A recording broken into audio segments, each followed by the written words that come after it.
What's up, guys? We need to talk. As you probably saw in the thumbnail, I have a different opinion on this topic. And before you roast me in the comments, hear me out. This is only my personal opinion. I don't want to make the discussion even more heated. So I just want to show you a different perspective, okay? Over the last few days, I've seen more and more negative reactions to the founder packages. Things like, NEXON can't do that, 15 days is way too long, the hype is dead, it's ruining the game, and I see things slightly a little different. So grab a tea and let me explain, please. Founder access starts on October 6th and the grand launch is on October 21st. And from that day on, the game is free for everyone. With the founder package, you pretty much get to play 15 days earlier. And that brings me to the first question. Why does MapleStory have to be free? Why do we have this mindset that because MapleStory is free to play, we have to be able to play it for free from day one? I mean, let's compare to New World. New World came out in 2021 and cost around $40-ish. You bought the game and you played it. There were also cosmetic items you could buy in the shop, so that's actually kind of similar to what we are looking for MapleStory Classic right now. And New World didn't become free to play shortly after release. If you wanted to play, you had to buy the game. Now let's look at MapleStory. How much will be the cheapest founder package cost? $30? $40? Maybe a little more? We don't know yet, but I'm guessing it's somewhere around 30 or 40 bucks-ish for the basic version. So for me personally, MapleStory Classic releases on October 6th. I buy the game and I play it. Simple as that. And there's one big difference compared to New World. You don't even have to buy MapleStory. If you don't want to spend that money, you can just wait 15 days and play it for free on October 21st. So honestly, I don't really understand why that should completely ruin the hype. And don't get me wrong, we are not kids anymore. And I don't mean that in that bad way. Of course, not everyone has the same amount of money, but a lot of former MapleStory players are now in their late 20s, early 30s, or even older. Back then, 30 or 40 euros was a lot of money for us. I remember I put my whole money in paysafe cards. But today, I mean, we buy games for 40, 60, 70 euros all the time. So paying once for MapleStory and then play it hundreds or even thousands of hours, to me that's a pretty good deal. And again, nobody has to pay. But let's also look at it from the developer side. The game has to make money somehow. Developers need to be paid. Game designers need to be paid. Artists, QA, support, community management, all of that costs money. And we all don't just want the game to work on launch day. We want to stay alive for years. We want new content, updates, events, balancing, bug fixes, new features.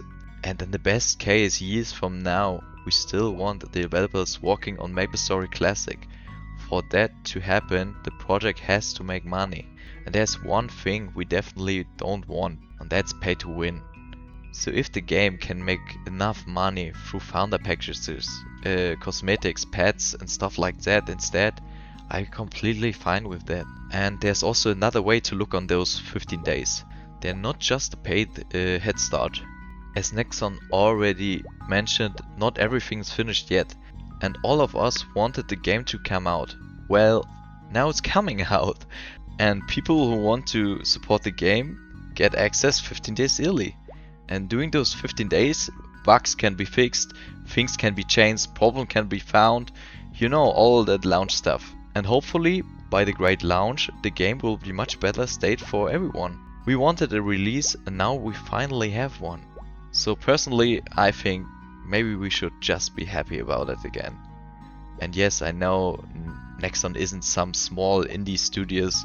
But as Kopasan also mentioned in his video, MapleStory Classic has to prove itself first. NEXON needs to see that people actually want this game and that they want to keep playing it. Because if MapleStory Classic is successful, NEXON has a reason to invest more into it.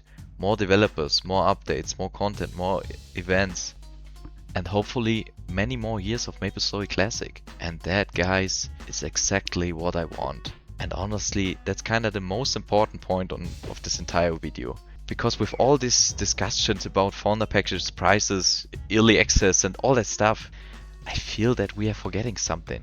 We are getting MapleStory Classic back. Seriously. Really, I get goosebumps just saying that. And I'm sorry if that sounds a little childish. We are getting MapleStory Classic back. That's crazy to me. Like, actually crazy. For years I talked about this with friends.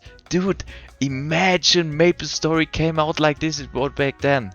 Imagine if the servers were full again. We had this conversation so many times. Believe me, because MapleStory was always more than just a game for me. It wasn't only about the gameplay. I mean, you could get the gameplay on private servers, but there was always something missing.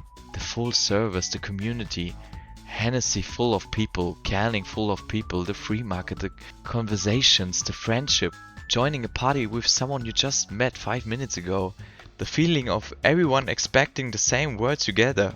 That's what I missed about MapleStory. And trust me guys, I want to explore that world again. For years I thought that would never happen, and now it's actually happening. The world is coming back. I really still can't believe it. I want to walk through Hennessy's and see the people everywhere. Sadly I missed all 2 betas, but anyways, I want to hang out in the free market, maybe meet some new online friends. I want that sense of discovery we had back then. Like I finally saved 80,000 euros for the ship to Orbis, only to get killed by Byrox on the way there, and then I had to save up the 80,000 mesos all over again. I mean, it sucked back then, but now those are exactly the memories I want back. And of course, I hope the developers actually add more content that keeps that old school feeling alive. Maybe we don't even need something like Livre. Maybe we get completely new areas instead. Areas that fit the old MapleStory feeling. And yes, I hate Livre. And maybe MapleStory Classic eventually becomes its own version of MapleStory. Maybe it takes a completely different path. And honestly, I love that. I just want to be a kid again with all of you. So guys, to wrap this up, with all the discussions about the fauna packages, I have one request. Please don't let it ruin the hype for you. If the game becomes pay to win, of course. But writing the whole game off already? I don't know, man. For me, it actually feels like I waited half of my life for this. I'll be there on October 6th for sure. I create my character. I completely no-life this game for sure. And hopefully a lot of you will join me. And if you're waiting for the free-to-play launch, join us on October 21st. Let's level, let's grind, and let's fill the world with life again. We're actually getting this world back. And honestly, I can't wait to be a part of it again. And for this time, really, let's make sure it stays around as long as possible. Cheers!